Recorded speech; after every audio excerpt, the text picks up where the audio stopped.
हमारे जीवन में ज़्यादातर परेशानियाँ हमारे मन और विचारों से ही शुरू होते हैं। जैसा हमारे विचार होते हैं वैसे ही हमारा स्वभाव हो जाता है और जैसा स्वभाव होता है वैसे ही हमारे कर्म बन जाते हैं।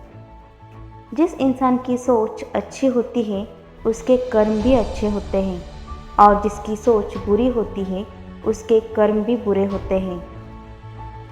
आज गौतम बुद्ध की इस कहानी के ज़रिए आप समझेंगे कि जीवन में हमें किस तरह की सोच के साथ जीना चाहिए ताकि हम खुद को परेशानियों से दूर रख सकें और बिना सर पैर के वाद विवाद में ना पड़ सके। एक बार की बात है, गौतम बुद्ध प्रवचन देने के लिए किसी गांव में गए थे। उस गांव में लगभग सभी लोग गौतम बुद्ध को बहुत मानते थे और उनके बताए सत्मार्ग के अनुसार जीवन जीते थे। उसी गांव में एक गरीब औरत थी जो बुद्ध को बहुत मानती थी, लेकिन उस औरत का पति बुद्ध को पसंद नहीं करता था। वह हमेशा गौतम बुद्ध की बुराई करता। उसका मानना था कि बुद्ध ढोंगी है और माया करके लोगों को बस में कर लेता है। एक दिन उस औरत ने गौतम बुद्ध से प्रार्थना की और उन्हें दिन का भोजन करने के लिए अपने घर बुला लिया। गौतम बुद्ध ये बात नहीं जानते थे कि उस औरत का पति उन्हें ढोंगी समझता है और बुरा भला कहता है। बुद्ध दिन के समय अपने कुछ शिष्यों के साथ भोजन करने उस स्त्री के घर पहुंच गए। दिन का समय था, उसका पति घर पर नहीं था। उस औरत ने बुद्ध का स्वागत किया और सबके लिए खाना लगाया। जैसे ही उन लोगों ने खाना शुरू किया तो अचानक उस महिला का पति भी घर आ गया। अपने घर में गौतम बुद्ध को देखकर वो गुस्से से लाल हो गया।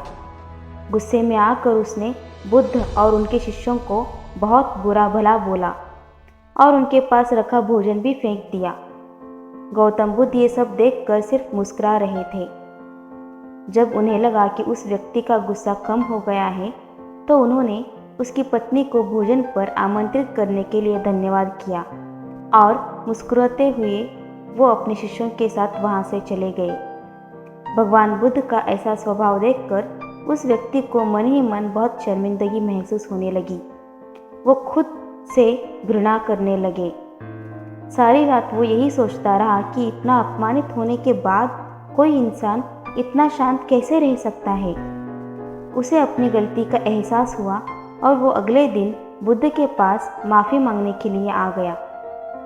उस व्यक्ति को माफ़ी मांगता देख गौतम बुद्ध ने उससे कहा, तुमने जो कुछ मेरे साथ किया वो कल किया था और आज एक नया दिन है। मैं बीते हुए कल को याद नहीं रखता और जब मुझे याद ही नहीं है कि कल क्या हुआ था तो तुम्हें उसके लिए माफ़ी मांगने की कोई भी ज़रूरत नहीं है। गौतम बुद्ध की बातों ने उस व्यक्ति की आंखें खोल दी और वो उनका भक्त बन गया। जो लोग समझदार होते हैं वो कभी भी बीती हुई बातों में उलझे नहीं रहते। उनके लिए हर दिन नया होता है और वो अपने हर दिन की शुरुआत एक नए तरीके से करते हैं। कुछ बातें ऐसे होती हैं जिन्हें भूलना बहुत ज़रूरी होता है, वरना वो बातें हमें अंदर ही अंदर खा जाती हैं। लेकिन बहुत से लोग ऐसे होते हैं जो पुरानी बातों को भुला नहीं पाते, बार बार उनके बारे में सोचते रहते हैं।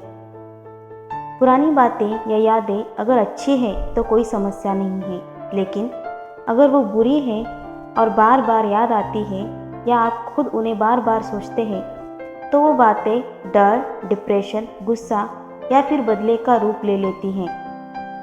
ऑफिस में बॉस की डांट, ब्रेकअप का गम, स्कूल में टीचर की मार, रास्ते में हुई किसी से बहस, इन चीज़ों को आप जितना जल्दी भूल जाए उतना ही बेहतर है।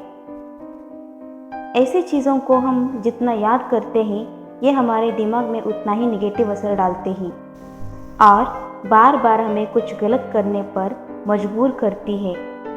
इसलिए बीते हुए कल में हुई ऐसी बातों को भूलना सीखो जो आपके भविष्य को खराब कर सकती है। जो बीत गई सो बात गई, ऐसा सोचकर अपनी ज़िंदगी को पॉजिटिवली जियो।